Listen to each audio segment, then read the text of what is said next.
Bismillah. Assalamualaikum warahmatullahi wabarakatuh. Alhamdulillah hamdan katsiran thayyiban mubarakan fi kama yuhibbu rabbuna wa yardah. Asyhadu an la ilaha illallah wahdahu la syarika lah wa asyhadu anna Muhammadan abduhu wa rasuluh. Wassalatu wassalamu ala Rasulillah wa ala alihi wa ashabihi wa man tabi'ahum bi ihsanin ila yaumiddin, amma ba'du. Ya ayyuhalladzina amanu taqullaha haqqa tuqatih wa la tamutunna illa wa antum muslimun. Kaum muslimin, para jamaah, para penuntut ilmu yang dimuliakan Allah Subhanahu wa taala.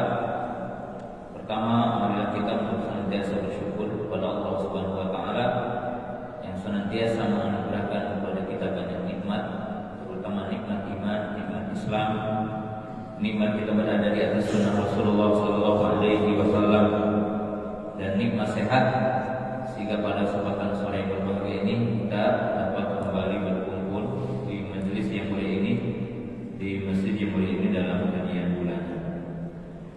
Demikian juga rasa syukur terima kasih kita sampaikan kepada pengurus Masjid At-Tauhid yang telah memberikan waktu dan tempat untuk terselenggaranya kajian di sore yang berbahagia. Demikian juga kepada seluruh para ustaz, para ikhwan yang menjadi wasilah kajian di sore yang berbahagia. Kita sedang membahas kumpulan hadis yang dikumpulkan oleh Imam Abu Muhammad Zakiyuddin Al-Mundhiri rahimahullah ta'ala dalam judul Al-Arba'un fil Ahkam. Ini Arba'un hadisan fil Ahkam. Kita sedang membahas 40 hadis seputar hukum. Dan kita baru akan masuk di hadis nomor 4. Hadis nomor 4 ini berbicara tentang sifat wudu Nabi sallallahu alaihi wasallam. Walaupun saya yakin bahwa pada jamaah sudah wudu sesuai dengan sunnah Nabi sallallahu alaihi wasallam. Tapi dalam kesempatan sore hari ini kita mempelajari kitab ini berurut hadis nomor 4, dan kita akan belajar tentunya sifat wudu Nabi sallam dengan hadis yang diketengahkan oleh muallif rahimahullah taala di sini. Itu hadis nomor 4.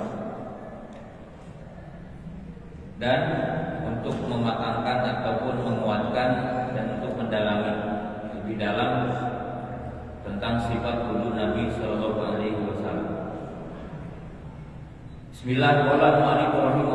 Ta'ala al-hadis ar-rabi'u an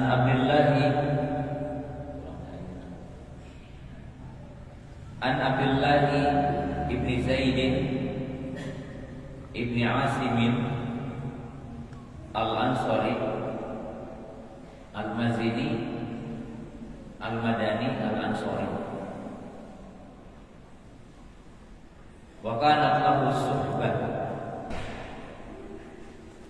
Qala qila lahu tawadhalana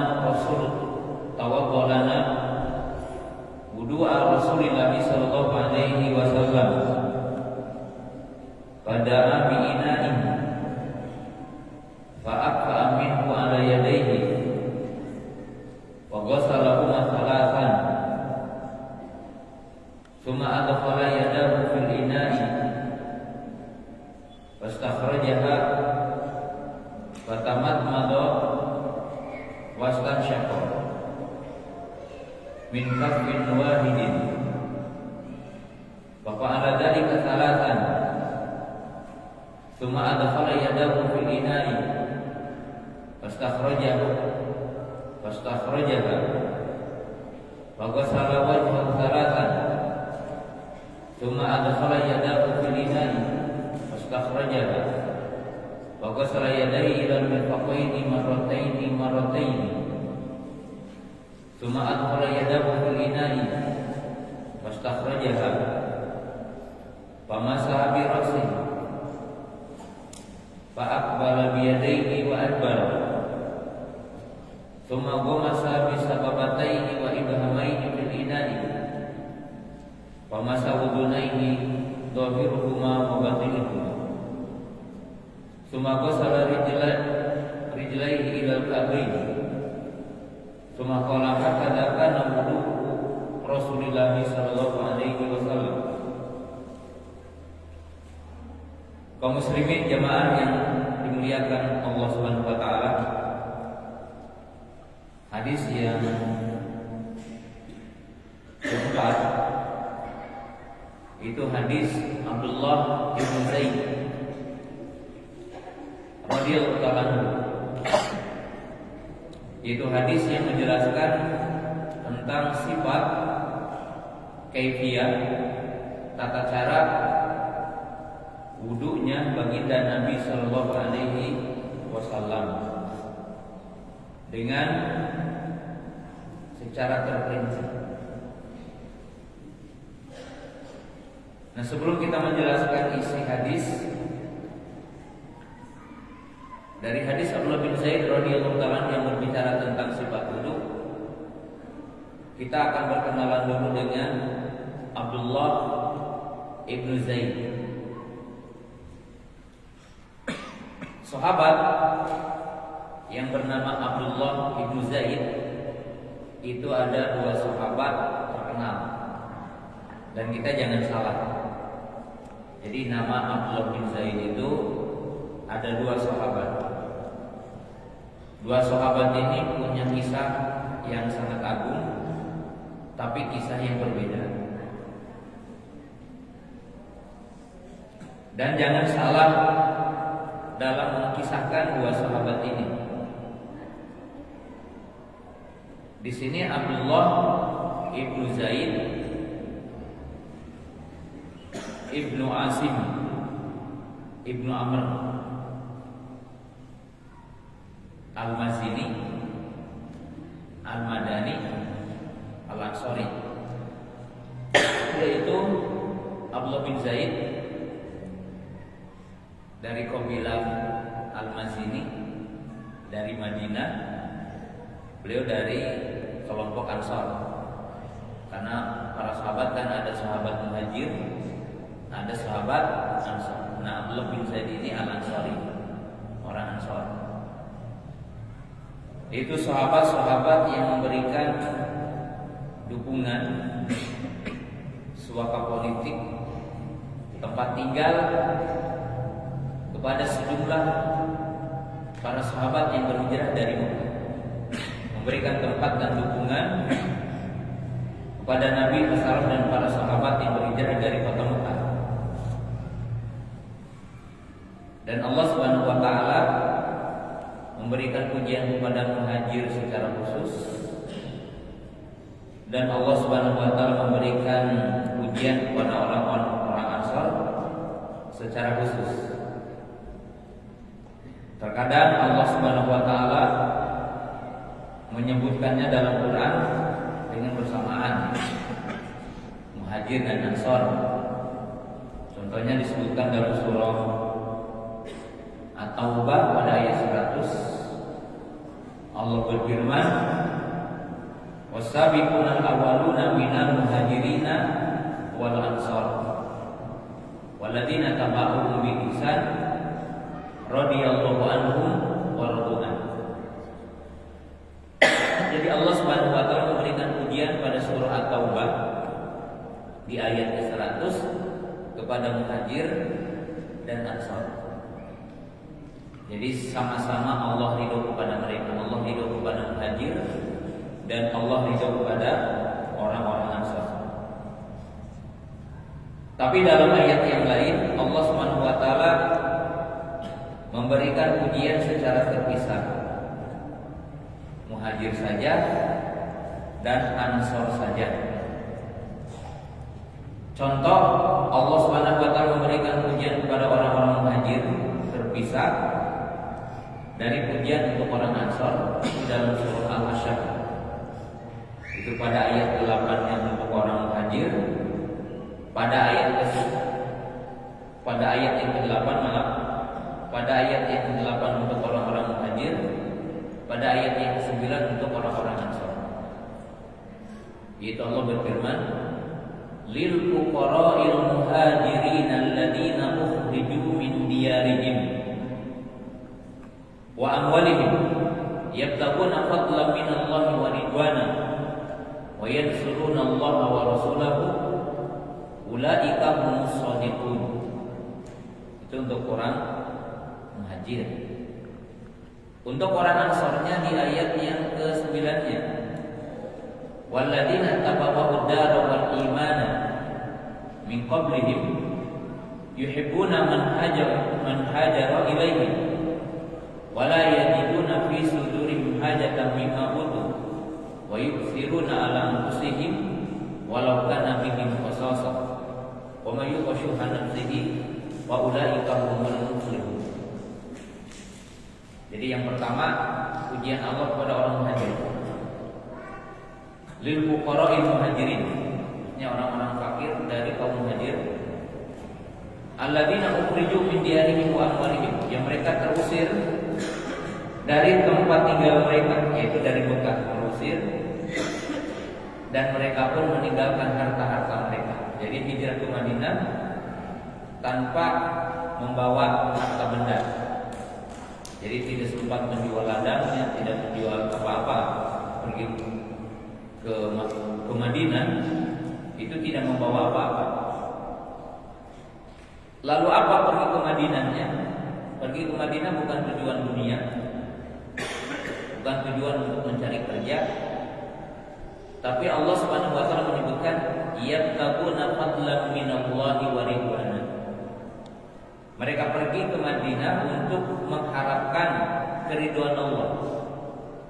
Jadi mencari keridhaan Allah, mencari karunia dari Allah. Apalagi wa yansurunallaha wa rasulahu. Jadi mereka pergi ke Madinah dengan tujuan untuk menolong agama Allah. Jadi yansurunallaha wa rasulahu, dengan tujuan menolong agama Allah dan menolong Rasulnya. Ulaika humus shadiqun, maka mereka itu orang-orang yang benar imannya. Jadi ayat ini para ibu, para bapak, para penuntut ilmu, ayat yang merupakan bantahan kepada orang-orang Syiah. Orang Syiah yang menggunjing sahabat, orang-orang Syiah bahkan ada yang mengkafirkan para sahabat, dibantah dengan ayat ini. Ayat ini memberikan kesaksian. Jadi Allah menyaksikan akan benarnya iman mereka. Jadi iman Abu Bakar, iman Umar, iman Utsman, iman Ali radhiyallahu taala anhu, iman Abdullah bin Abbas, iman Abdullah bin Umar, dan seluruhnya disaksikan akan benar keimanan mereka. Karena Allah mengatakan ulaika humus shadiqun. Kemudian pada ayat yang ke-9-nya Allah memuji secara khusus orang-orang Ansor. Itu orang yang beriman dari Ahlu Madinah, yang memberikan tempat tinggal, dukungan terhadap orang-orang muhajir. Maka Allah berfirman, walladzina tabawwa'ud dara. Tapi ada syarat, wal imana. Dan orang-orang yang menempati kota Madinah dan mereka beriman, yuhibbuna man hajar ilaihim, mereka mencintai orang-orang muhajir.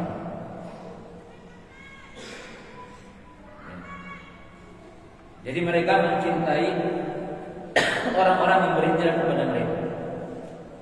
Wala yajiduna fi sudurihim hajatan mimma utu. Mereka memberikan bantuan tempat tinggal, rumah dan sebagainya, bahkan menyediakan ladang untuk orang-orang muhajir, itu tanpa mengharapkan imbalan dari kaum muhajir. Bahkan Abdurrahman bin Auf radhiyallahu taala anhu ditawari dengan tawaran yang sempurna. Kata orang Ansor kepada Abdurrahman bin Auf, aku sediakan ladang untukmu. Ya. Kemudian aku pun sediakan calon untuk istri. Ada orang Ansor yang istrinya lebih dari satu, dan dia menawarkan salah seorang istrinya, aku akan talak istriku, dan jika telah habis idahnya, maka silakan engkau untuk menikahinya. Jadi ini bentuk pengorbanan orang-orang Ansor kepada Nabi SAW dan kepada sahabat yang lainnya. Kemudian wa yusiruna ala anfusihim, mereka lebih mendahulukan muhajir dari diri-diri mereka. Isar. Jadi isar dalam urusan dunia. Walau kan bihim khasas, walaupun mereka itu sangat butuh, tapi isar mendahulukan orang-orang muhajir. Kemudian Allah menyebutkan wa may yuqashuha nafsihi fa ulaika humul muflihun. Dan barang siapa yang bisa mengkikis atau menghilangkan sifat kikir, sifat bakhil, maka mereka adalah orang-orang yang beruntung. Jadi Allah menyebutkan sahabat muhajir dengan ulaika humus shadiqun, dan Allah Subhanahu wa taala menyebutkan orang-orang Ansor ulaika humul muflihun. Ini tazkiyah dari Allah. Kan kita juga suka mencari tazkiyah. Anak-anak antum ingin ke Libya, ingin ke Jamiah Islamiyah, ingin kemana, cari tazkiyah. Kalau tazkiyah dari manusia sifatnya nisbi, bahkan mungkin juga terkadang tazkiyah itu tidak sesungguhnya, ya. Mungkin orang tidak tahu sesungguhnya orang. Tapi Allah mentazkiyah kepada orang-orang muhajir dan orang-orang Ansor itu atas luasnya ilmu Allah, bimakana wa bimasayakun. Jadi ilmu Allah apa yang terjadi dan apa yang akan terjadi. Jadi gini, kan ini untuk jadi dalil ubah. Ayat ini sebagai bantahan kepada orang-orang Syiah, orang-orang Rafidhah yang mencacati para sahabat, bahkan mengkafirkan para sahabat. Ayat ini membantah mereka karena Allah mengatakan untuk orang-orang muhajir ulaika humus shadiqun. Jadi iman mereka ditazkiyah Allah, iman mereka itu benar. Kemudian Allah berkata untuk orang-orang Ansor ulaika humul muflihun. Dan kita tahu ilmu Allah itu al-ilmu al-kamil, al-muhitu fi kulli syai'in. Allahu alimun bima kana wa bima sayakun wa kaifa kana sayakun. Jadi ilmu Allah itu ilmu yang meliputi segala sesuatu. Allah tahu apa yang terjadi dan apa yang akan terjadi. Jadi faedahnya begini. Apabila Allah memuji seseorang dalam Quran atau memuji satu kaum dalam Quran, maka mustahil yang dipuji akan mati dalam keadaan kafir. Kan Allah memuji muhajir, Allah memuji Ansor. Itu secara global, semua muhajir, semua Ansor. Maka mustahil ada di antara orang-orang muhajir, ada di antara orang-orang Ansor yang akan mati dalam keadaan kafir. Karena Allah tahu apa yang akan terjadi. Karena pujian Allah itu selamanya. Jadi pujian Allah itu selamanya. Ya. Maka tidak mungkin Allah memuji satu kaum lalu akhir kehidupan dari orang yang dipuji itu dalam keadaan kafir, itu tidak mungkin. Karena Allah Ta'ala alimun bima kana wa bima sayakun. Nah, kita kembali kepada hadis. Jadi Abdullah bin Zaid itu dari kelompok Ansar, artinya sahabat Ansar. Nah, Abdullah bin Zaid ini ada dua. Jadi ada dua nama Abdullah bin Zaid, tapi keagungannya dan kisahnya berbeda. Satu Abdullah bin Zaid yang dikisahkan mimpi adzan. Cuma beda ujungnya nanti. Apa bedanya? Abdullah bin Zaid ibnu Abdirrabbi. Ibnu Abdirrabbi. Itu yang mimpi adzan. Kemudian setelah bangun, beliau datang kepada Nabi Shallallahu Alaihi Wasallam dan menceritakan mimpinya. Bahwa beliau mengatakan, malam tadi aku bermimpi, kata beliau, yaitu bermimpi, ya ketemu dengan malaikat yang mengajari kepadaku tentang bagaimana aku ada. Dan itu Abdullah bin Zaid yang bukan Abdullah bin Zaid ini. Jadi kalau Abdullah bin Zaid ini adalah Abdullah ibnu Zaid ibnu Asim ibnu Amr. Ini sahabat yang dikenal periwayat tentang sifat wudu. Jadi kalau Abdullah bin Zaid ibnu Abdirrabbi periwayat hadis tentang adzan. Kalau Abdullah bin Zaid ibnu Asim ibnu Amr al-Mazini periwayat tentang sifat wudu Nabi Sallallahu Alaihi Wasallam. Sehingga tidak boleh untuk keliru dalam mengkisahkan tentang dua sahabat berbeda. Kita menyimpang sedikit, bukan menyimpang artinya menyimpang salah pembahasannya. Ada satu pelajaran dari kisah adzan ya. Abdullah bin Zaid itu mimpi adzan. Dan yang tahu lafaz adzan. Kemudian beliau datang kepada Nabi Sallallahu Alaihi Wasallam. Tapi Abdullah bin Zaid tidak dipilih oleh Nabi Sallallahu Alaihi Wasallam sebagai muadzin. Yang dipilih sebagai muadzin itu Bilal dan Abu Mahdzurah. Jadi begini ceritanya, Abdullah bin Zaid itu mimpi. Kemudian datang kepada Nabi Sallallahu Alaihi Wasallam bahwa aku tadi malam mimpi ketemu dengan malaikat Jibril, dikisahkan di mana kaum muslimin itu bermusyawarah bagaimana cara mengumpulkan kaum muslimin untuk sholat. Ada yang mengatakan bagaimana kalau kita meniup trompet. Jangan, katanya, itu adatnya orang Yahudi. Bagaimana kalau kita itu memukul genderang, lonceng. Jangan, itu adalah adat istiadat orang Nasara. Kita tidak boleh tasawuf. Ada yang mengatakan bagaimana kalau kita menyalakan api. Menyalakan api. Jangan, itu adalah adat orang Majusi. Nah, ketika terjadi musyawarah seperti itu, maka mimpilah Abdullah bin Zaid bahwa beliau ketemu dengan malaikat lalu mengajari lafaz adzan.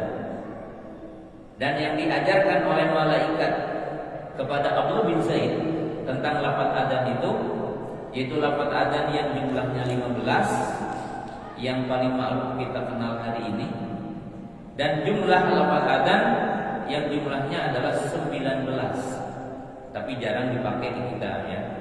Yang 19 itu 4 kali takbirnya, tapi syahadatainnya 2 kali diulang, yaitu yang pertama dengan suara rendah, asyhadu an la ilaha illallah, asyhadu an la ilaha illallah, asyhadu anna muhammadar rasulullah, asyhadu anna muhammadar rasulullah. Kemudian di suara lantang, asyhadu an la ilaha illallah, asyhadu an la ilaha, sehingga jumlahnya jadi 19 karena 15 tambah 4.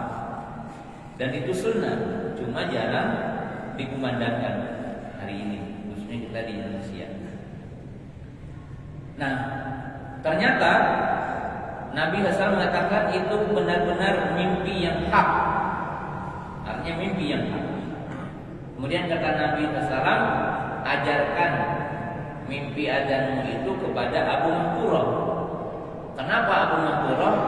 Annahu anda sawut. Jadi anda sautan. Kata Nabi SAW, karena engkau itu suaranya merdu, dipilihlah jadi muadzin. Walaupun yang mimpi adzan adalah Abdullah ibn Zaid. Nah, dari kisah ini menunjukkan bahwa yang namanya profesional dalam setiap hal itu merupakan standarisasi Islam. Jadi orang yang bertugas mengumandangkan adzan, ya, suaranya merdu. Membaca Quran, ya juga yang merdu. Zainul Quran. Ya. Dan ini dalam setiap hal. Kalau dalam Islam kan sudah dijadikan dasar orang itu dipilih untuk melakukan sesuatu, seperti dalam kisah Nabi Musa alaihissalam, Al-Qawiyyu Al-Amin. Al-Qawiyyu artinya punya skill yang mumpuni. Al-Amin adalah jujur. Dalam setiap hal harus seperti itu. Ya. Kemudian Abdullah bin Zaid ibnu Asim al-Mazini al-Ansari, ini sahabat yang dikenal meriwayatkan hadis tentang sifat wudu. Beda dengan Abdullah bin Zaid ibnu Abi Rabi. Abdullah bin Zaid ibnu Asim al-Mazini ini sahabat mulia. Menurut pendapat yang rajih tidak ikut perang Badar, tapi beliau ikut perang Uhud dan peperangan-peperangan setelahnya. Sisi kemuliaan Abdullah bin Zaid ibnu Asim al-Mazini dikisahkan dalam kitab sirah. Beliau itu termasuk sahabat yang membunuh Musailimah al-Kadzdzab, yaitu pendusta yang mengaku jadi nabi palsu. Jadi Abdullah bin Zaid bin Asim al-Mazini ini sahabat yang membunuh Musailimah al-Kadzdzab. Dan Musailimah al-Kadzdzab itu sempat membunuh saudaranya, yaitu Habib ibn Zaid. Habib ibn Zaid dibunuh Musailimah al-Kadzdzab. Caranya apa? Dicincang. Jadi dipotong-potong, potong tangannya. Dalam bahasa kita sekarang dimutilasi. Itu sama Musailimah al-Kadzdzab. Kemudian sebagai pembalasannya, Abdullah bin Zaid merupakan kakak besar dari Habib bin Zaid. Beliau mampu membunuh Musailimah al-Kadzdzab di masa kehilafahan Abu Bakar As-Siddiq radhiyallahu ta'ala anhu. Dan dikisahkan juga seorang sahabat yang pernah menyakiti hati Nabi SAW, yaitu Wahsy. Wahsy itu kan membunuh siapa? Hamzah radhiyallahu ta'ala anhu. Jadi Wahsy itu masuk Islam kemudian hari. Dan Wahsy ini disebutkan dalam riwayat ikut membunuh Musailimah al-Kadzdzab bersama dengan Abdullah bin Zaid.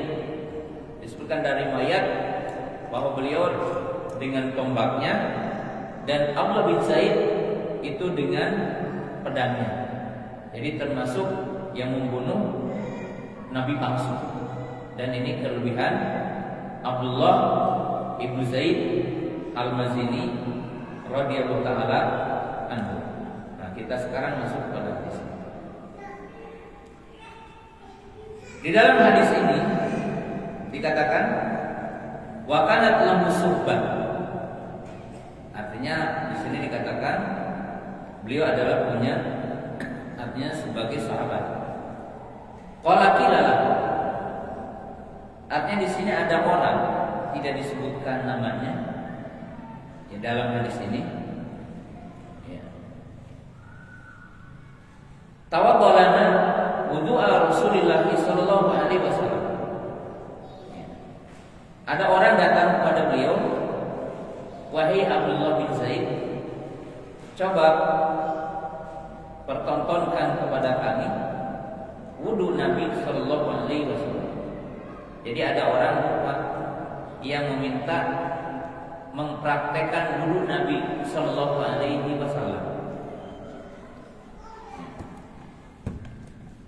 Jadi di sini mengajari dengan praktek, ya, bukan ceramah di sini, tapi dipraktek langsung lah. Pada Abi Waduin, maka beliau meminta bezana berisi air. Tentunya bukan bezana kosong, bezana berisi air. Minta bezana. Fa'aqwa minhu ala yadayhi wa ghasalahu masalatan. Lalu beliau menuangkan air, ya, kedua telapak tangannya, artinya tidak diambil langsung, tidak mencelupkan tangannya ke bezana, tetapi mengiringkan air ke dua telapak tangan. Maka salahu masalatan, lalu beliau mencuci kedua telapak tangannya 3 kali. Jadi dalam hadis ini menunjukkan bahwa Abdullah bin Zaid radhiyallahu taala anhu, ya, mempraktekkan dengan memulai mencuci 2 telapak tangan. Summa adkhala yadahu fil ina. Kemudian setelah itu barulah beliau memasukkan tangannya ke bezana. Artinya mencelup air dengan tangannya, tidak pakai gayung, tapi langsung dengan tangan. Fastakhrajaha, kemudian beliau mengeluarkannya. Fatamat madha waslan syaqqa min kaffin wahidin. Maka beliau berkumur-kumur dan mengisap air ke hidung dari 1 telapak tangan. Wa fa'ala dzalika salasan. Lalu beliau melakukannya 3 kali. Jadi ngambil 1 untuk 3 kali. Ini berat mungkin bagi kita karena kita ininya apa? Kecil. Tapi nanti kita akan jelaskan rinciannya. Tapi dalam hadis ini beliau memasukkan tangannya ke bezana, ya, kemudian memasukkan air ke mulut dan memasukkan air ke hidung, ya, dari 1 telapak tangan 3 kali. Jadi mengambil airnya cuma sekali untuk 3 kali di hadis ini. Tsumma adkhala yadahu fil ina'i fastakhrajahu. Kemudian yang kedua kalinya beliau memasukkan tangannya ke bezana lagi. Kemudian mengeluarkan kembali. Wa ghasala wajhahu thalathan. Lalu beliau mencuci wajahnya 3 kali. Tsumma adkhala yadahu fil ina'i fastakhrajahu. Kemudian beliau memasukkan lagi tangannya ke bezana, lalu mengeluarkannya. Wa ghasala yadayhi ila mirfaqaini marrataini. Lalu beliau mencuci, ya, kedua tangannya sampai siku, lalu mencucinya 2 kali. Artinya tangan kanan 2 kali, tangan kiri 2 kali. Berarti dalam hadis ini menunjukkan ada sebagian anggota badan dicuci 2 kali, ada sebagian anggota badan dicuci 3 kali. Tsumma adkhala yadahu fil ina'i fastakhrajaha. Kemudian beliau memasukkan tangannya ke bezana, lalu mengeluarkannya. Famasa bi ra'si fa aqbala bi yadihi wa adbara. Kemudian beliau mengeluarkannya, maka mengusap kepalanya ke depan dan ke belakang. Artinya ke belakang dan ke depan. Nah, perlu diketahui di sini. Tsumma qamasa bi sababatihi wa ibhamaihi fil ina'i wa masa udunaihi dhahiruhuma wa batinuhuma. Nah, 2 kalimat ini itu tidak ada dalam matan Sahih Bukhari dan Muslim, ya. Jadi ini termasuk bagian dari kekeliruan Imam Al-Mundiri rahimahullah ta'ala dalam memasukkan kalimat ini, karena kalimat ini tidak ada dalam Sahih Bukhari. Tidak ada dalam Sahih Muslim matan ini. Tapi adanya di luar Sahih Bukhari dan Muslim. Ya ini manusiawi ya. Jadi walaupun ulama besar, karena meriwayatkan dari hafalan terkadang terjadi apa? Kesalahan. Jadi ini bukan lafaz Sahih Bukhari dan Muslim, karena Imam Al-Mundhiri mengatakan rawahul Bukhari wa Muslim. Tapi lafaz ini bukan dalam Sahih Bukhari dan Muslim. Jadi kalau bahasa apa? Kuningan, lamun di konteks tak Bukhari dan Muslim itu ayat kalimat ini. Kalau dicari-cari pun tidak ada. Nah, tapi di mana adanya ada di luar Sahih Bukhari dan Muslim, dan bukan juga dalam riwayat Abdullah bin Zaid, tetapi dalam riwayat Abdullah bin Umar.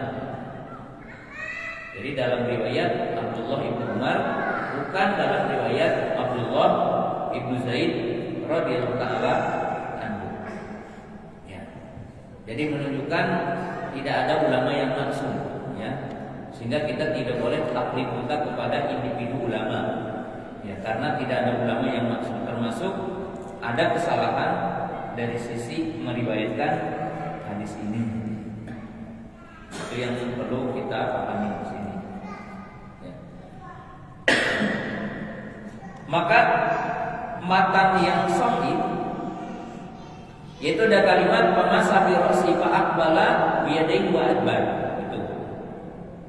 Kemudian tsumma ghasala rijlaihi ila al-ka'bayn.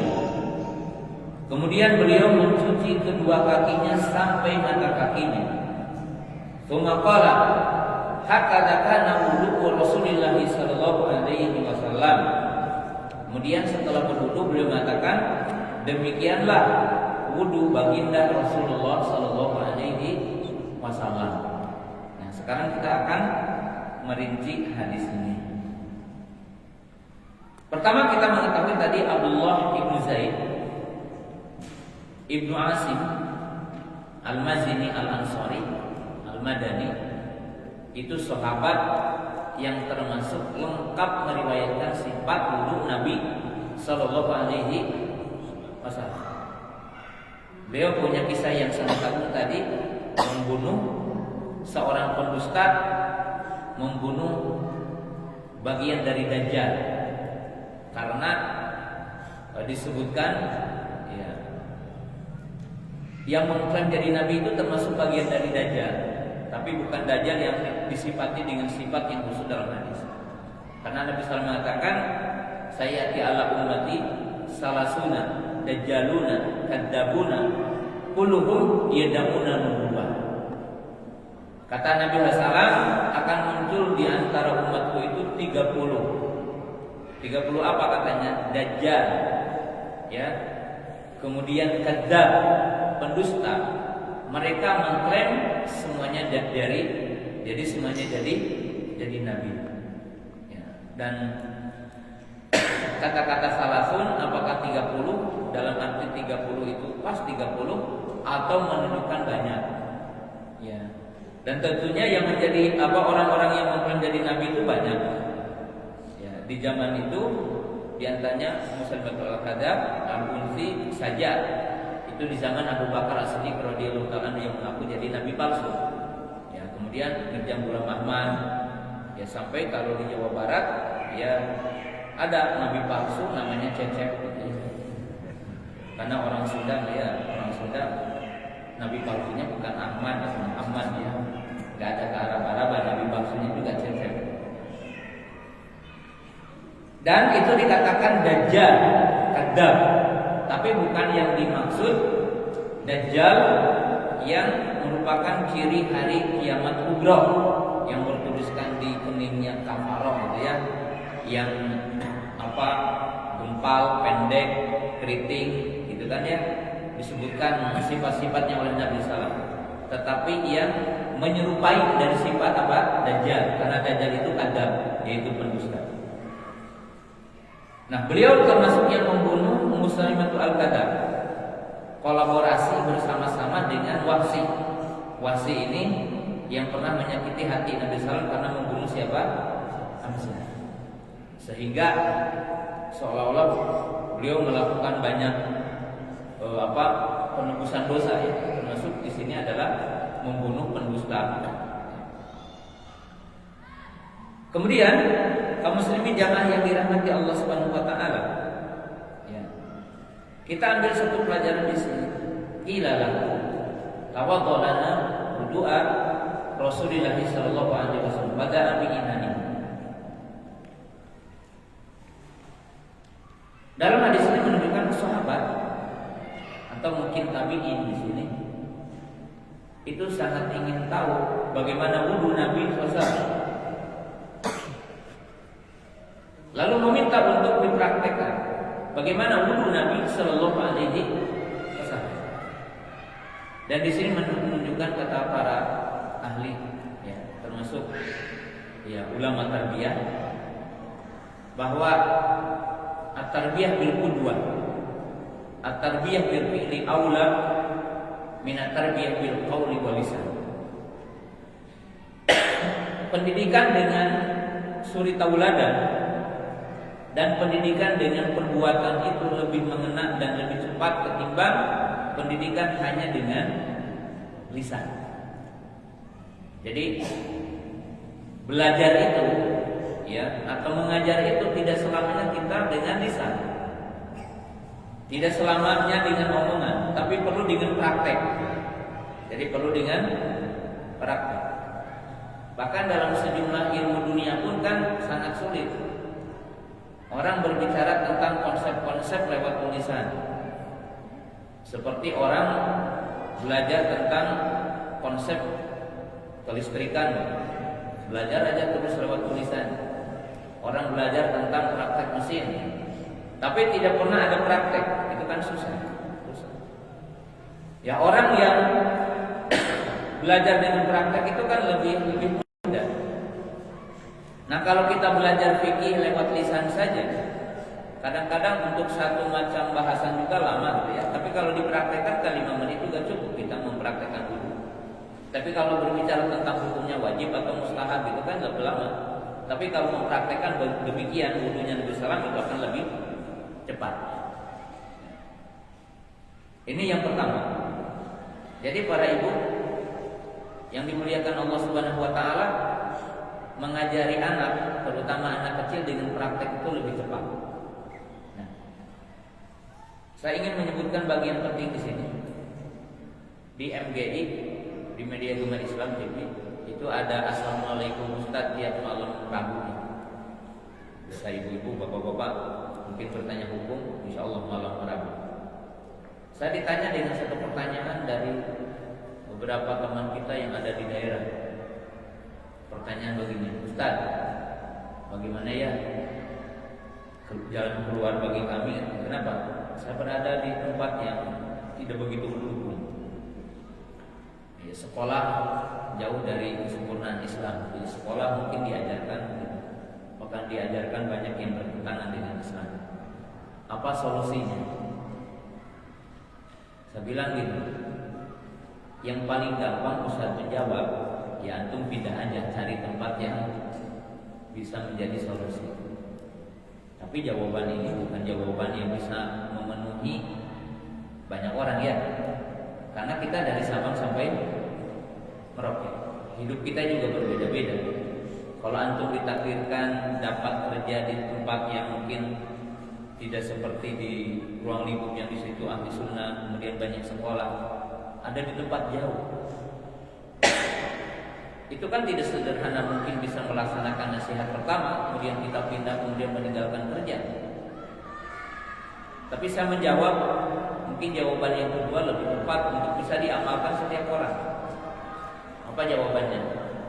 Jadilah Anda sebagai bapak yang bisa mengajari anak Anda, dan jadilah Anda sebagai ibu yang bisa mengajari anak-anak Anda.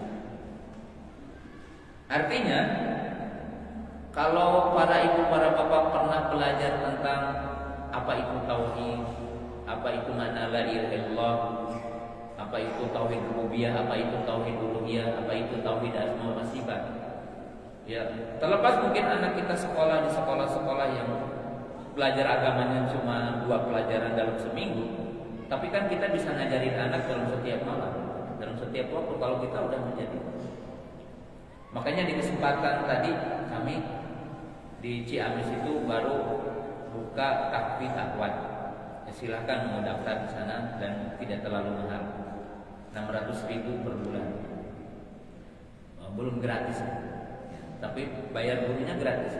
600.000 cuma bayar makannya, bayar gurunya gratis. Maka dikatakan sekolah gratis, karena di rumah pun antum makan, ya anak dikasih makan, berarti sekolahnya gratis. Betul gratis. Kalau bayar 600.000 itu bayar untuk makan, di rumah pun apa? Makan. Nah, kemudian tadi pembukaan gedungnya udah ada arealnya, insya Allah enak. Saya bilang, apa sih tujuan bikin markas tahfiz? Saya tidak bertujuan bikin markas tahfiz agar nanti ada daripada umat ini jadi camat atau jadi bupati. Saya cuma ingin nanti dari markas ini ada guru-guru di rumah, ada mudarisah di rumah yang ketika suami kerja, sang istri bisa mengajari anaknya. Karena ini sangat penting dalam hidup, ya. Dan ini lihat bagaimana para sahabat Quba. Ini bukan dalam waktu belajar seperti anak-anak kita. Jadi bukan di masa umur 7 tahun, umur 15 tahun ke bawah. Ini dipastikan yang meminta praktek kaifiyah wudu ini umur di atas 50 tahun. Jadi artinya yang udah lanjut usia. Tapi mereka masih ingin belajar.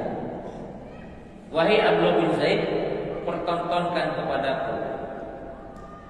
Artinya tunjukkan kepadaku, kepada kami bagaimana wudu Nabi Sallallahu Alaihi Wasallam. Kemudian Abdullah bin Zaid dengan dengan senang hati, dengan keluasan hatinya, dengan penuh kasih sayang, beliau mengatakan, coba hadirkan kepadaku bezana yang berisi air, aku akan mempraktekkan kepada kalian sifat wudu Nabi Sallallahu Alaihi Wasallam. Hadis Abdullah bin Zaid ini berkaitan dengan kaifiyah gerakan, tidak berkaitan dengan kaifiyah lisan.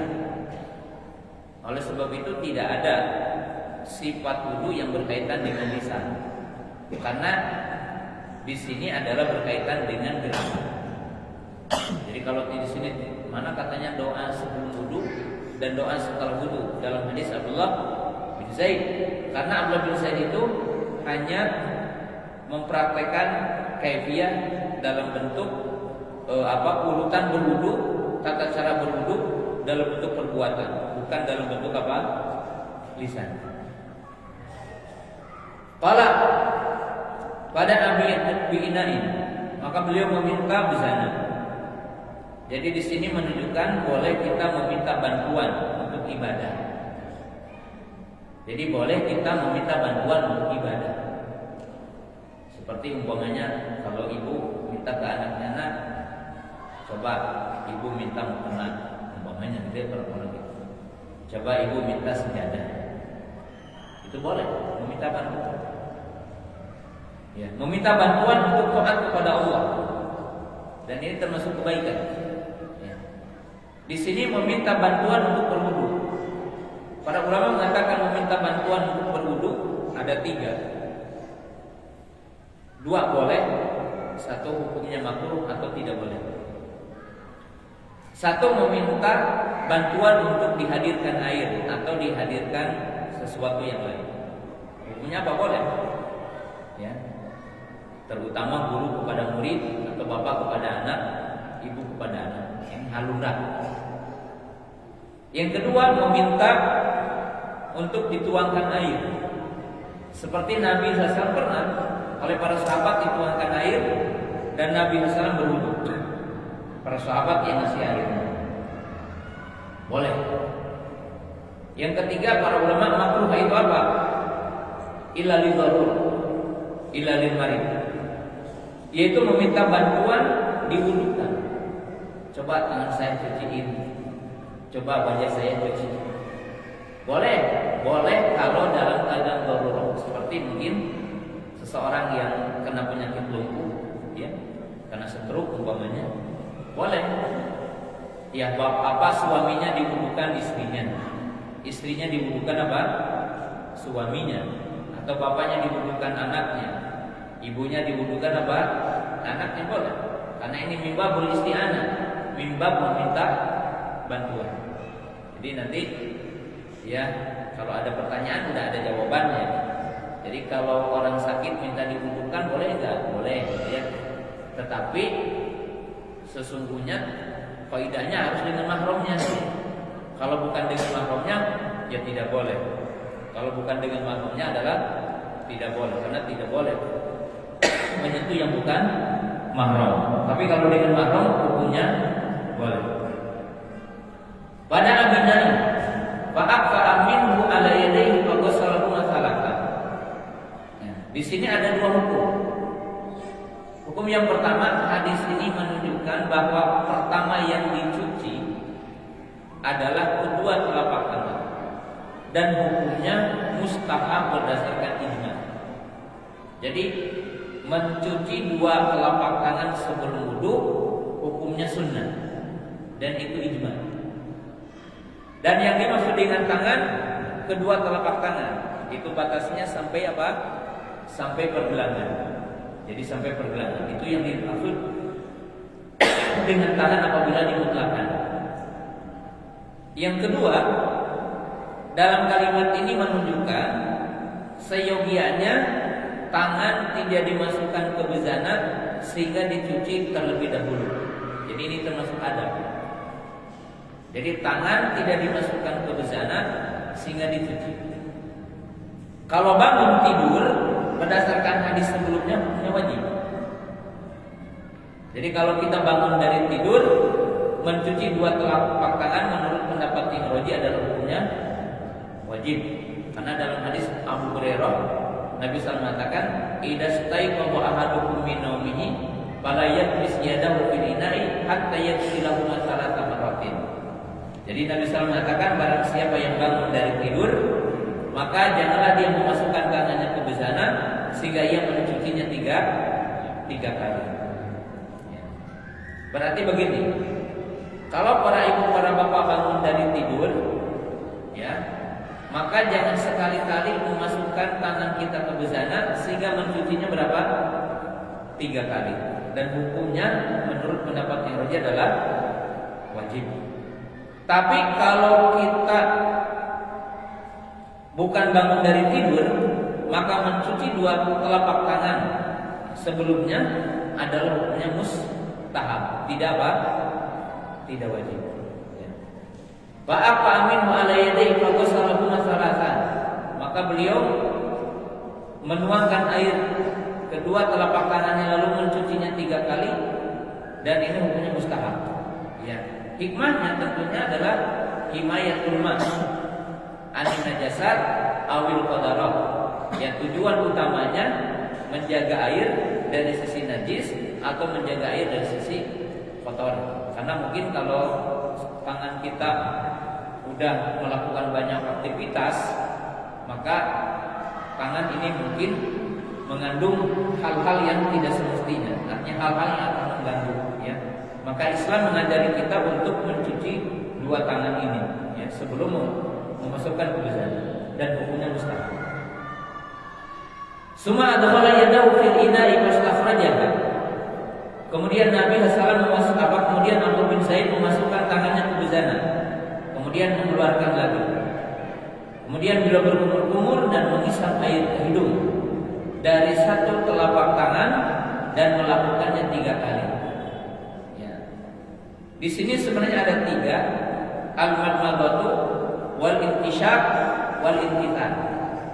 Jadi dalam wudu itu ada 3 sunnah setelah mencuci telapak tangan, berkumur-kumur namanya madmadah, intishaq menghisap air ke hidung, intithar mengeluarkannya. Jadi mengeluarkan air dari hidung. Ya. Al-madmadah, apa itu yang dimaksud dengan madmadah? Idkhalul ma' fil fam, tsumma yudiru. Madmadah yang paling lengkap madmadah itu memasukkan air ke mulut dan memutarkannya. Artinya memutarkan itu menggerakkannya. Itu namanya madmadah. Intishar akhdul ma'i birihil anfi. Jadi intishar itu yang paling lengkap atau yang sesuai gitu maknanya. Intishar itu apa? Akhdul ma'i birihil anfi, yaitu menghisap air dengan udara hidup. Jadi bukan memasukkan jari-jari ke hidung ya. Sunnahnya gitu ya, bukan memasukkan jari-jari ke hidung seperti kita, bukan gitu. Tapi menghisap air dengan udara hidung. Dan Nabi Hasan berkata dalam hadis yang lain, wa balik bil intisyaqi ila an takuna sha'iban. Dan sungguh-sungguhlah kamu dalam berintisyak. Ya. Bagaimana bersungguh-sungguh? Kalau bahasa kita orang Sunda sampai terasa nyereng. Ya, apa ya bahasa Indonesia? Nah, sampai terasa apa? Terasa ke hidung gitu ya. Apa namanya? Bahasa Indonesianya apa? Bahasa kita bahasa Sunda lebih luas ya. Alhamdulillah. Terasa kan? Itu bersungguh-sungguh kecuali kalau dalam keadaan apa? Saum. Intisar bagian ketiga apa? Daf'ul ma birihil anfi, yaitu mendorong air dengan udara hidung. Namanya apa? Intisar. Ya. Itu disyariatkan ketika kita wudu. Nah, lalu bagaimana intisyak, madmadah, intisyak, intisar? Jadi bagaimana cara berkumur-kumur dan menghisap air ke hidung dan mengeluarkannya? Nah, kalau di hadis Abdullah bin Zaid ini hanya mengatakan berkumur-kumur, menghisap air ke hidung, kan? Kaifiahnya, tata caranya, ini perhatikan. Ya. Hadis-hadis yang sahih menunjukkan bahwa menghisap air ke hidung, berkumur-kumur dan menghisap air ke hidung itu disatukan. Jadi tidak begini, ke mulut 3 kali, kemudian ngambil lagi air ke hidung 3 kali. Nah itu hadisnya dhaif. Ya, itu hadisnya dhaif. Ya. Hadis yang sahih yaitu mengambil air dengan satu cedukan dengan tangan, telapak tangan, itu digabungkan antara memasukkan ke mulut dan ke hidung. Jadi bukan ke mulut 3 kali, kemudian nanti ngambil lagi 3 kali untuk hidung. Tidak demikian. Dan kaifiah yang paling mudah, tata cara yang paling mudah adalah riwayat Utsman bin Affan radhiyallahu taala anhu untuk kita. Yaitu caranya begini: mengambil dengan tangan kanan satu cedukan untuk mulut dan hidung. Kemudian mengambil lagi untuk mulut dan hidung 2, mengambil lagi untuk mulut dan hidung. Ini yang paling mudah. Yang kedua, ini riwayat Ali radhiyallahu taala anhu. Itu mengambil satu cedukan untuk 3 kali, yaitu mulut 3 kali, hidung 3 kali, tapi dengan satu cedukan. Tapi ini berat, artinya karena telapak tangan kita tidak mengumpulkan air untuk seperti itu. Yang ketiga, riwayat Abdullah bin Zaid ini, yaitu mengambil dengan satu cedukan untuk 3 kali, tapi digabung ke mulut, ke hidung, ke mulut, ke hidung, tapi dengan satu cedukan. Hanya mengambil 1 kali airnya. Nah, maka yang paling mudah itu riwayat Utsman bin Affan radhiyallahu anhu yaitu riwayat Imran Maula Utsman bin Affan an Utsman bin Affan radhiyallahu taala anhu. Nah, kemudian kaifiyah yang benar, bagaimana cara berkumur-kumur menghisap air ke hidung dan mengeluarkannya? Maka jamaah yang dirahmati Allah taala begini, ini diambil ke mulut, ke hidung dan mengeluarkannya dengan tangan kiri. Jadi memegang hidung dengan tangan kiri, mengeluarkannya. Hal itu berdasarkan hadis yang sahih dikatakan, karena Nabi SAW ia tamat madu wa yastanshiku biyadihi yumna wa yastansiru biyadihi yusra, dan mengeluarkannya dengan tangan yang kiri.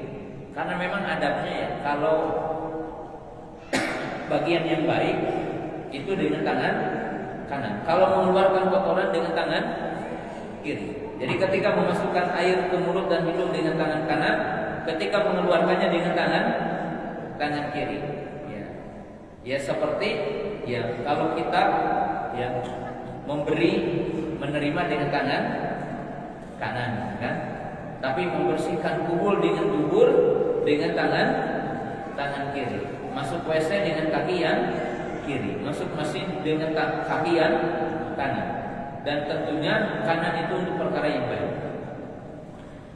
Nah, maka itu berkumur-kumur dan menghisap air ke hidung yang sesuai dengan sunnah. Adapun memisahkan antara berkumur-kumur 3 kali untuk mulut, ya 3 kali mengambil air untuk mulut dan 3 kali mengambil air untuk hidung, maka itu bersandar kepada hadis yang lama. Bapak aladani kasalasan, lalu beliau melakukan itu adalah 3 kali. Suma adkhala yadahu fil ina'i fastakhrajaha wa ghassala wajhahu salatan. Kemudian beliau memasukkan tangannya ke bejana lalu mengeluarkannya, lalu beliau mencuci wajahnya 3 kali. Nah, kita jelaskan dulu wajah. Apa batasan wajah? Ya. Wajah adalah batasan wajah min mana binti sya'ar, artinya tempat tumbuhnya rambut, al-muqtad yang umum biasa. Jadi kalau ada orang yang botak atau ada orang yang sulap, ya, itu bukan berarti wajahnya dari sini, karena tidak ada rambut, tetapi al-muqtad yang mutabar. Ila dakni aulihiyati tulan, sampai ke dagu atau jenggot bagi yang punya apa? Jenggot ini panjang. Wa min baini sahmatil udunaini ardon, dan dari putih telinga ini, putih telinga sampai putih telinga lagi itu lebarnya, itu dinamakan dengan apa? Wajah. Jadi telinga tidak termasuk apa? Wajah. Karena hadis yang rajih al-udunani minar ra'si, telinga masuk dalam bagian kepala.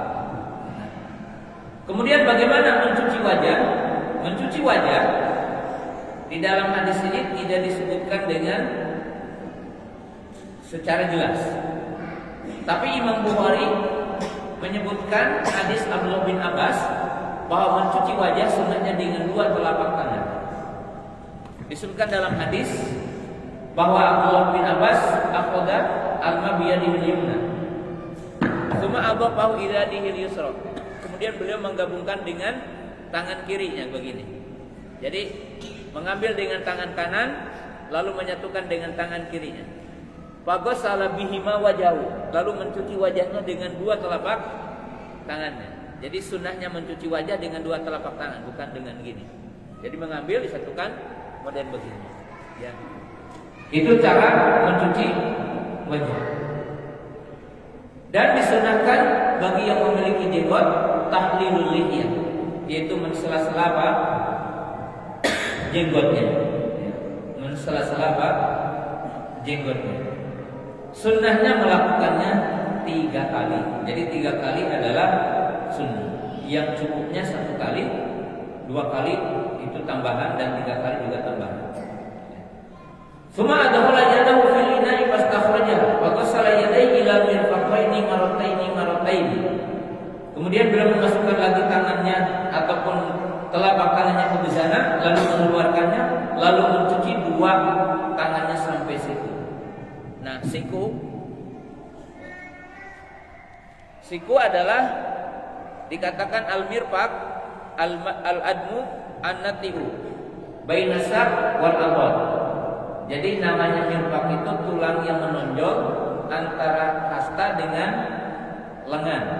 Jadi antara hasta dengan lengan. Ya. Kemudian bagaimana mencuci tangan? Apakah dari atas sini atau dari sini? Ya memang tidak ada hadis yang ditemukan secara letak-letak dari arah mana mencuci. Oleh sebab itu alam luasi, perkaranya luas. Tapi kalau melihat dari sisi redaksi itu bisa dipahami. Summa ghassala yadayhi ilal mirfaq. Kalau dikatakan ila yang menunjukkan dari ujung jari-jari ke sini. Karena sampai gitu kan. Berarti seolah-olah dari sini. Itu dipahami dari sisi redaksi kalimat. Tapi kalau dari sisi Nabi SAW dilihat oleh para sahabat secara langsung, itu tidak ada penjelasan apakah dari siku ke bawah ataupun dari jari-jari ke sini. Tapi zahirnya dari sini sampai siku. Dan siku masuk yang harus disuci. Jadi yang masuk wajib dicuci. Sehingga disebutkan dalam hadis Abu Hurairah radhiyallahu taala anhu dikatakan, "Tsumma ghassala yani yadahu yumna hatta asra ila al-adad." Jadi Abu Hurairah radhiyallahu taala anhu beliau mencuci tangannya sampai masuk ke lengannya. Jadi para ibu, para bapak yang dirahmati Allah taala, supaya siku ini tercuci, mencuci harus masuk ke bagian lengannya. Karena ila ini menunjukkan bahwa sikunya masuk, ya. Karena menurut para ulama, ilanya bimana ma'a. Yani mirfaq itu masuk yang dicuci. Jadi kalau kita berwudu harus masuk ke bagian lengan. Ya, kalau lengannya tidak tercuci bagiannya, maka sikunya tidak akan tercuci. Jadi termasuk yang kena ancaman wailul aqabi minan nar. Wailul aqabi minan nar. Jadi kalaupun hadisnya letternya celaka tumit yang tidak tersentuh air, maka sama juga celaka siku yang tidak tersentuh air. Jadi kalau kita wudu umpamanya wudu cuma sampai sini dan tulang ini, ya ini tidak tersentuh, itu sama diancam dengan wailul aqab. Cuma ya diterjemahkannya celaka siku yang tidak terkena air. Jadi masuk ke sini. Kalau kita wudu harus masuk ke lengannya. Dan itu dipraktekkan oleh Abdullah Ibnu Abbas radhiyallahu taala anhuma. Ya. Itu untuk tangan. Kemudian untuk tangan disunahkan untuk mensela-sela jari-jari. Ini jari-jari. Kemudian adalku, yaitu untuk menggosok tangan. Kemudian takdimul yumna, mendahulukan tangan yang kanan. Jadi mendahulukan tangan yang kanan. Jadi sunnah dalam mencuci tangan mensela-sela jari-jari, kemudian menggosok tangan, kemudian ya mendahulukan yang kanan. Kemudian Nabi atau Abdullah bin Zaid memasukkan lagi tangannya ke sana, menunjukkan mengusap kepala dengan air yang baru di sini. Wa masa bi ra'si fa aqbala bi yadihi wa adbar. Nah, para ulama berbeda pendapat aqbala wa adbar. Jadi di sini ada 3 pendapat aqbala wa adbar. Ada yang berpendapat dari sini, dari belakang dulu ke depan begini, lalu ke belakang lagi. Karena maknanya aqbal wa adbar, ya. Ada yang dari tengah kepala pendapatnya, yaitu aqbala ke depan, adbar ke belakang. Tapi hadis ini diterjemahkan atau ditafsirkan dengan hadis yang lain, sehingga apa? Dua pendapat yang tadi marjuh, artinya pendapat yang lemah. Yaitu disebutkan dalam riwayat yang lain bahwa Nabi SAW mengatakan bada abi muqaddami ra'sihi. Jadi Nabi SAW memulai dari depan kepalanya. Tsumma dhahaba bihi ila qafah. Qafah ini ya. Ya, tekuknya. Ila qafah. Tsumma radahuma ila makan bada minhu. Kemudian mengembalikan lagi ke tempat semula. Dan itu pendapat yang rajih. Artinya bukan dengan dari belakang ke depan atau dari tengah ke depan kemudian apa? Ke belakang. Karena kalimat aqbala wa adbar itu ditafsirkan dengan riwayat yang lain, yaitu bada bi muqaddami ra'sihi tsumma dhahaba bima ila qafah tsumma radahuma ila mafadilat ladzi bada'a minhu. Nah, kemudian dalam hadis ini tidak disebutkan yang asli dalam Sahih Bukhari dan Muslim mengusap apa? Mengusap telinga. Mengusap telinga disebutkan dalam hadis Abdullah ibnu Umar radhiyallahu taala anhu, yaitu dikatakan summa adkhala usbu'ahu bidahili udunaihi summa masaha dhahiru ibhamaihi dhahiru udunaihi. Jadi begini, setelah kita begini ke belakang, ke depan, maka memasukkan jari telunjuk ke dalam telinga, lalu ibu jari mengusap daun telinganya. Jadi begini, marotan wahidah, dan melakukannya adalah satu kali. Jadi mengusap kepala dan mengusap telinga satu kali. Itu yang sunnah. Ya. Kita lanjutkan. Tsumma basara rijlaihi ila ka'bayn. Kemudian beliau mencuci dua kakinya sampai kedua mata kaki. Ya, dan ini sunnah. Artinya mencuci kedua kaki. Wajib, tentunya rukun di antara rukun wudu. Sunnah mencuci kaki seperti mencuci tangan, yaitu mensela-sela jari-jari, menggosoknya, mendahulukan yang kanan. Nah, mencuci dua kaki, ya. Al-ka'ab itu al-admu an-natibu qabla saq, yaitu tulang yang menonjol sebelum betis. Sama seperti mencuci tangan. Mencuci kaki harus masuk ke area betis. Supaya apa? Kedua mata kaki apa?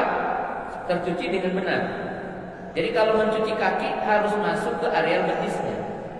Ya, harus masuk ke area betisnya. Jadi kalau sama ini kalau digambarkan tangan nanti mungkin kita contohkan dengan di minggu depan atau di bulan depan sebelum kita hadis nomor 5 kita praktekkan dulu wudu insyaallah. Nah, ini disebutkan oleh Abu Hurairah. Beliau mempraktekkan wudu di depan para sahabat yang lainnya dan di depan para tabi'in, mencuci kaki sampai masuk ke betisnya supaya betul-betul tercuci kedua mata kakinya dan tidak terancam dengan hadis apa? Wailul aqabi minan nar. Wailul aqabi minan nar. Kemudian kata beliau, hakadha kana wudu Rasulullah sallallahu alaihi wasallam.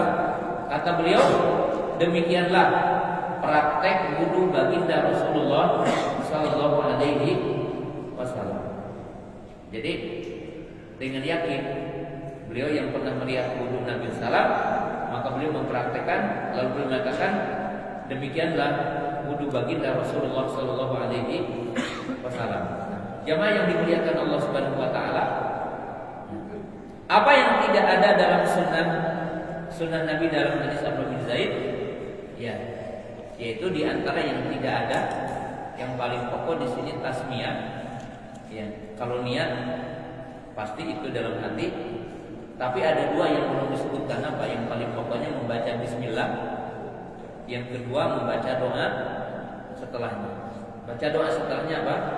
asyhadu an la ilaha illallah wahdahu la syarikalah wa asyhadu anna Muhammadan abduhu wa rasuluh. Dan itu siapa yang berwudu seperti wudu Nabi sallam kemudian berikrar dengan syahadat lain, maka akan dibukakan pintu surga yang 8. Itu keutamaan berdoa setelah wudu ya. Barangkali itu yang saya bisa sampaikan untuk di kesempatan sore hari ini. Ya, masih ada waktu sekitar 10 menit lagi. Silakan untuk bertanya mungkin bagian-bagian yang belum dirinci. Ya, silakan. Kalau Bapak ada pertanyaan. Iya, Pak. Waalaikumsalam. Kaitan mencuci dan mengusap dalam ini, mau jelaskan karena ada pernah tersampaikan ceramah-ceramah yang menyatakan beda antara mencuci dan mengusap. Mau menjelaskan? Ya, beda mencuci dengan mengusap. Ya jelas beda mencuci dengan mengusap. Kalau mencuci robitnya adalah imrarul ma alal aqdar. Kalau mencuci itu mengalirkan air ke anggota badan, itu namanya mencuci. Jadi kalau mencuci itu harus ada air yang dirasakan mengalir tadi. Paling tidak tetesan air. Kalau mengusap adalah imrarul yad al-muttalatu bil ma. Kalau mengusap itu menggerakkan telapak tangan yang basah dengan air, itu namanya mengusap. Jadi definisi mencuci beda dengan definisi mengusap. Dalam istilah fuqaha, para ulama mengatakan imrarul ma alal aqab, itu mencuci, yaitu mengalirkan air ke anggota badan, itu artinya mencuci. Tapi kalau mengusap adalah imrarul yad al-muttalatu bil ma, menggerakkan tangan yang basah dengan air, itu namanya apa? Mengusap. Ya. Atau dengan tanah untuk dalam kategori apa yang dinamakan dengan tayamum.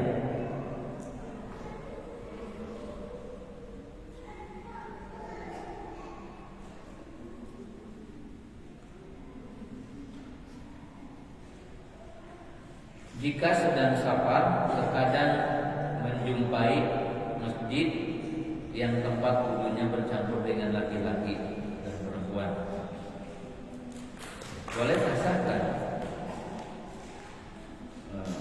berwudu bagian kepala cuma mengusap kerudung bagian atas. Ya. Mengusap kepala. Ya, ini sebelum untuk pertanyaan ini untuk ibu-ibu. Bagi laki-laki juga boleh mengusap imamah apabila kita sedang memakai imamah. Ya, yang ada di kepala kita itu ada macam-macam. Ada kolan suah. Kolan suah itu jenis peci, kopiah seperti ini. Ada putroh. Putroh itu imamah ala orang Saudi yang kayak kerudung. Ya. Ada imamah. Imamah adalah mata'umu ala ras, yang dilingkarkan ke kepala, yang tujuannya untuk yaitu menghangatkan. Jadi tujuan untuk menghangatkan kepala namanya imamah, untuk menghangatkan kaki namanya khuf. Ya. Kemudian untuk wanita dikenal dengan khimar, yaitu matukhimur ras, yaitu yang menutupi kepala. Ya. Kalau mengusap kolan suah ijma tidak boleh. Mengusap putroh juga tidak boleh. Kenapa? Karena putroh masih bisa dibuka. Tapi kalau mengusap imamah boleh. Artinya tanpa mengusap rambut, tanpa mengusap kepala, boleh mengusap imamah. Sebagaimana disebutkan dalam hadis Utsman ibnu Affan radhiyallahu taala, bahwa Nabi SAW yang alal imamah, beliau mengusap terhadap imamah. Kemudian yang terakhir untuk para ibu mengusap khimar, yaitu mengusap kerudung. Apa hukumnya? Boleh insya Allah. Terutama ketika para ibu berwudu di tempat yang di situ kelihatan oleh laki-laki. Artinya boleh mengusap mengusap khimar, sah dan boleh. Wallahu ta'ala a'lam. Dan para ulama telah membahas judul tentang hukum masuk khimar, hukum mengusap khimar ataupun kerudung. Karena untuk wanita sama dengan hukum laki-laki memakai imamah. Ya, silakan. Masih ada waktu.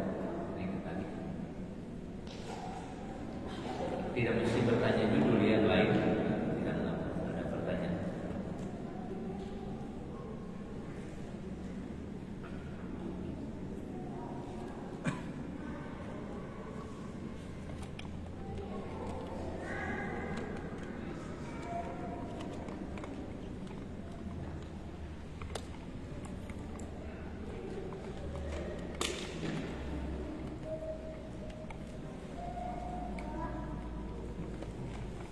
Ya, Ini yang tentang setelah bangun tidur kan diwajibkan untuk yang dapat wajib itu mencuci tangan kan?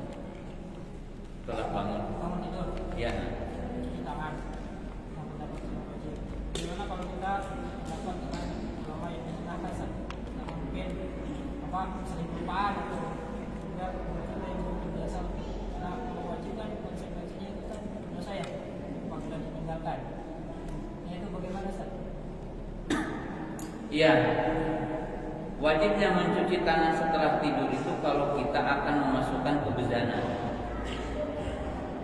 Kalau bangun tidur tanpa kita akan menggunakan tangan kebezana, ya tidak wajib untuk dicuci. Karena wajib dicuci itu karena ketika kita akan memasukkan tangan kebezana. Ya. Hikmahnya karena kita tidak tahu di mana tidur tangan kita. Hikmahnya adalah supaya tidak mengotori air ataupun tidak menjadikan air menjadi mengandung najis. Adapun kalau kita bangun tidur kemudian kita tidak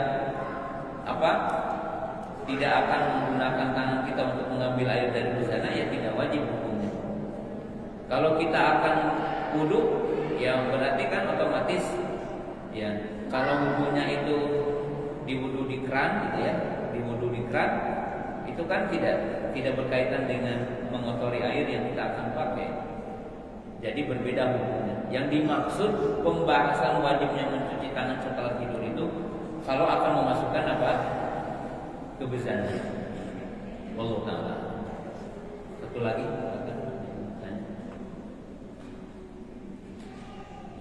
Ya. Ya. Ya.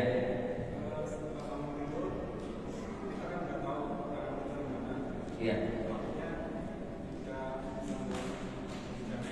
Ya.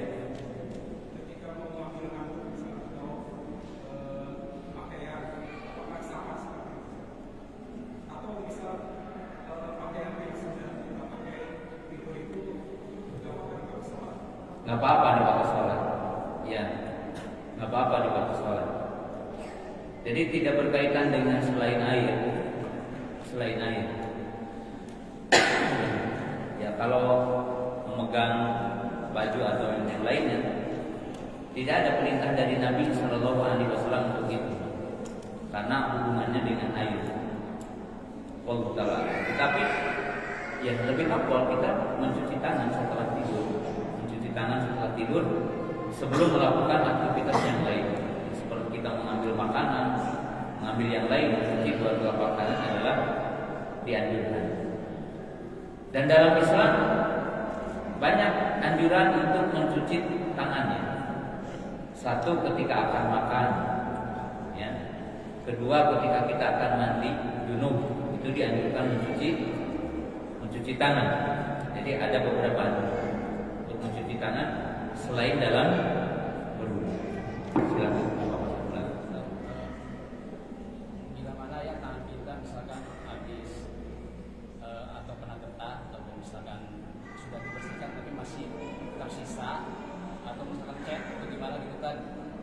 sudah berusaha dibersihkan tapi masih tersisa dan kita menunggu masih ada itu masih satu tidak atau harus bersih terlebih dahulu.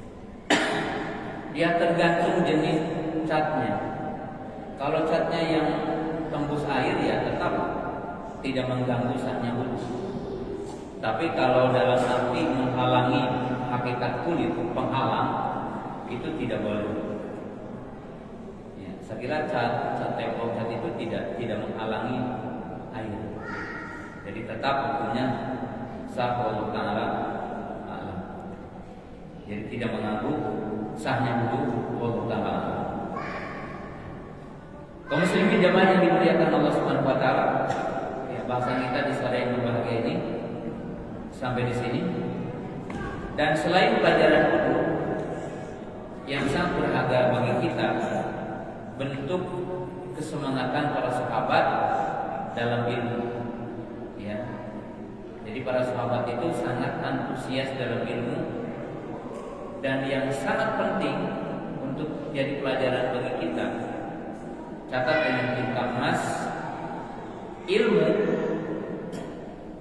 yang selalu kita cari, ilmu yang punya kaitannya untuk amal, dan ilmu yang menjadi prioritas bagi kita adalah ilmu yang berkaitan dengan apa yang kita akan amalkan. Jadi itu harus didahulukan, ya, harus didahulukan. Kemudian juga ilmu yang disampaikan oleh kita adalah ilmu yang memang dalam fakta hidup, dalam fakta hidup. Jadi jangan membahas hal-hal yang mungkin orang juga tidak tahu, orang juga tidak ada faktanya di sini, ya, menceritakan apa yang tidak ini. Nah, sebagai penutup, para ulama mencontohkan dalam ilmu tafsir kan banyak juga yang kadang-kadang dibahas panjang, ujungnya tidak ada yang sangat penting. Contohnya, para ulama berbeda pendapat. Warna anjing Ashabul Kahfi itu hitam atau kuning, ya, sampai panjang-panjang dibahas. Ujungnya apa? Ya, itu ya membahas ilmu yang tidak bermanfaat. Atau dalam ilmu tafsir, gitu ya. Apalagi hal-hal yang tidak berguna dalam kehidupan kita ditanya. Ya. Maka para sahabat itu bertanya hal-hal yang memang untuk dilakukan, hal-hal yang bermanfaat dalam fakta hidup. Dan itu bedanya kita dengan mereka. Kata para ulama, aqallu takallufan, para sahabat itu sangat jauh dari sifatnya takalluf, membebani diri sesuatu yang tidak diperlukan oleh diri kita. Sehingga mereka itu hidupnya mudah, hidupnya enjoy, hidupnya tidak banyak beban, gitu ya. Mereka hidup dengan natural dan gampang dalam melaksanakan syariat Islam. Subhanallah wa bihamdika, asyhadu an la ilaha illa anta, astaghfiruka wa atubu ilaik. Assalamualaikum.